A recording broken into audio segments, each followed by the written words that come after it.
जय गुरुदेव। दोस्तों नमस्कार। सिद्ध साधना चैनल में मैं आप सबका स्वागत करता हूं, अभिनंदन करता हूं। दोस्तों ये यंत्र जो मैं आपको इस वीडियो में बताने जा रहा हूं, ये हमारी माताओं बहनों के लिए है। कई हमारी साधिकाओं के मेरे पास फोन आते हैं और मैसेज भी आते हैं। वह कहती हैं, गुरुजी कुछ ऐसा प्रयोग बताइए जिससे पति को, पुरुष को, प्रेमी को वश में किया जा सके। ये भावनाएं सिर्फ पुरुष में ही नहीं होती, महिलाओं में भी होती है। महिलाओं की भी अपनी इच्छाएं होती है और उनकी भी कुछ कामनाएं होती हैं। वो भी चाहती हैं कि उनको अच्छा पति मिले, और पति यदि परेशान करता है, दुष्ट प्रवृत्ति का है, तो वो सही रास्ते पर आ जाए। पति गलत रास्ते पर चल रहा है तो वह सही रास्ता अपना ले और अपनी गृहस्थी की तरफ, अपनी पत्नी की तरफ, बच्चों की तरफ पूरा ध्यान दे। ये भी नारी चाहती है, स्त्री चाहती है। इसके अलावा जो बिना शादीशुदा लड़कियां होती हैं, उनकी भी इच्छा होती है कि उनको ऐसा पति मिले जो जिंदगी भर साथ निभाए, जिंदगी भर प्रेम से जिंदगी जिए। ऐसा प्रेमी हो जो खूब प्यार करे, जिसके अंदर किसी भी प्रकार की दुर्भावना न हो, जिसके अंदर किसी भी प्रकार की धोखा देने वाली बात न हो। ये तमाम सारी भावनाएं स्त्रियों में भी होती है, पुरुषों में भी होती है। कहने का मतलब, हम मनुष्यों में ये भावनाएं होती हैं और इनके तहत ही हमारे विचार बनते हैं। हमारे आसपास की भौतिक परिस्थितियां वो विचारों को जन्म देती हैं। तो विचारों का जो स्थायित्व तो नहीं है, विचार कभी स्थायी नहीं होते हैं, विचार बदलते रहते हैं।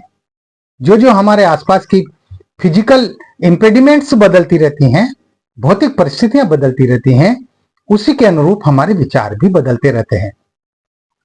शादी होने के बाद में पतियों द्वारा पत्नियों को प्रताड़ित किया जाता है, उनको परेशान किया जाता है, कई तरह की यातनाएं दी जाती है।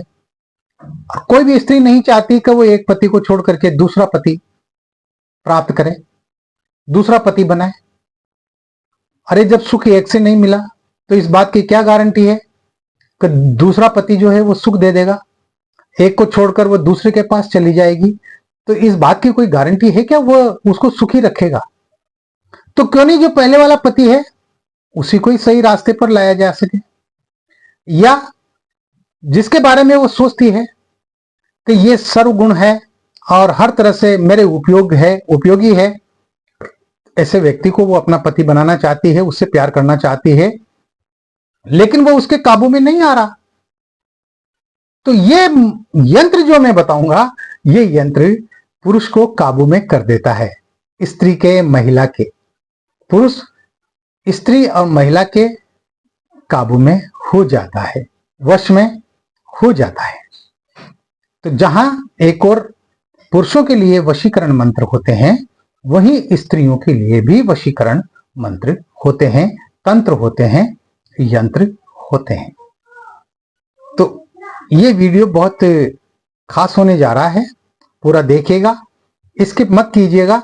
स्किप करने से आप संपूर्ण जानकारी से वंचित रह जाएंगे। अगर एक शब्द भी छूट गया तो वो सारा गुड़ गोबर हो जाएगा, फिर उसका कोई लाभ नहीं मिलेगा, क्योंकि यंत्र मंत्र तंत्र में एक एक शब्द का बहुत महत्व होता है। तो ये जो यंत्र मैं बता रहा हूं, ये सिद्ध यंत्र है। इसको सिद्ध करने की जरूरत नहीं है, सिर्फ आपको इसको प्रयोग में लाना है। उसके लिए आपको क्या करना होगा, आप किसी भी रविवार को, इसमें रविवार का दिन आपको चुनना पड़ेगा, किसी भी रविवार को प्रातः काल यानी ब्रह्म मुहूर्त में सुबह स्नान करके साफ सुथरे स्वच्छ कपड़े पहनकर अपने पूजा कक्ष में आप कोई भी आसन लगा करके बैठ जाएं। लाल आसन हो तो सबसे अच्छा है, लाल आसन बिछा करके बैठ जाएं। सामने चौकी रखें, उस चौकी पर आप जो है लाल कपड़ा बिछा लें और एक भोजपत्र आपके पास में होना चाहिए और एक अनार की कलम आपके पास होना चाहिए। ये 2 चीजें। और तीसरी चीज आपके पास में प्याज का रस होना चाहिए। प्याज हर घर में उपलब्ध होता है, उसको कूट के और एक कपड़े में लेकर के और किसी एक कप वगैरह में, कटोरी में उसका रस निचोड़ लें। वो प्याज का रस वो आपके पास होना चाहिए। अब आपको करना क्या है, घी का दीपक जला लें या चमेली के तेल का दीपक जला लें। दोनों में से कोई भी दीपक आप जला लें और 2 सुगंधित अगरबत्ती लगा लें और वहां पर उस भोजपत्र पर आपको अनार की कलम से उस प्याज के रस से ये यंत्र बनाना है। बिल्कुल ठीक ऐसा का ऐसा ही बनाना है। इसमें अंकों का परिवर्तन आपस में नहीं होना चाहिए। जिस हाउस में जो अंक लिखा हुआ है आपको वही अंक भोजपत्र पर लिखना है। 16 खाने बने हुए हैं, तो 16 हाउस जो बने हुए हैं ना, उन 16 हाउस में अलग अलग जो अंक लिखे हुए हैं आपको क्रमवार उन अंकों को लिखना है प्याज के रस से। और लिखने के बाद में उसको धूप दीप अगरबत्ती ये दिखाना है। यानी अगरबत्ती जल रही है, दीपक जल रहा है, तो उसके बाद 7 बार घुमा देना है उस यंत्र को। इसको धूप दीप दिखाना कहते हैं। फिर उसकी जो है आप पूजा कीजिए। पूजा कैसे करना है आपको, उसको हल्के से पानी के छींटे लगाइए, थोड़ा सा तिलक लगाइए। केसर का तिलक हो तो ज्यादा उत्तम है, या आप रोली का, चंदन का कोई भी तिलक लगा सकते हैं। 2-4 अक्षत चढ़ाइए और एक पुष्प चढ़ा दीजिए। और फिर उसके बाद में उस यंत्र को फोल्ड करके, और त्रिलोह का ताबीज हो तो ज्यादा उत्तम है। 3 धातुओं का ताबीज होता है जिसको त्रिलोह का ताबीज कहते हैं, जिसमें चांदी होती है, तांबा होता है और लोहा होता है। या फिर अगर तांबे का ताबीज हो या चांदी का ताबीज हो, कोई भी किसी भी प्रकार का ताबीज हो सकता है। उस ताबीज में उस भोजपत्र को फोल्ड करके और उसको भर करके और उसका ढक्कन लगा करके, और स्त्री जो है अपने बाएं हाथ में जो है उस ताबीज को बांध ले। स्त्री को बाएं हाथ में बांधना है, दाएं हाथ में मत बांध लेना, बाएं हाथ में बांधना है। बाएं हाथ में बांध लीजिए और उसके बाद में वो जिस पुरुष की कामना करेगी, जो मस्तिष्क में सोचेगी, जो दिमाग में सोचेगी, जिस पुरुष की वो छवि अपने दिमाग में बनाएगी कि मुझे ये मिलना चाहिए, मुझे ये प्राप्त होना चाहिए, ये मेरा प्रेमी बनना चाहिए, या मेरा पति जो है मेरे वश में होना चाहिए, इस प्रकार से जब वो विचार करेगी तो वही व्यक्ति उसके वश में हो जाएगा। इसमें कोई संदेह नहीं है, इसमें कोई दो राय नहीं है। ये तेजस्वी यंत्र है जिसको हमारी माताएं बहनें, जो कि वो भी परेशान रहती हैं जिस तरह से पुरुष परेशान रहते हैं, तो उनको जो है करना चाहिए। और इस प्रयोग को आप कीजिए, आप सफल होंगे, कामयाब होंगे, निश्चित रूप से सफल होंगे।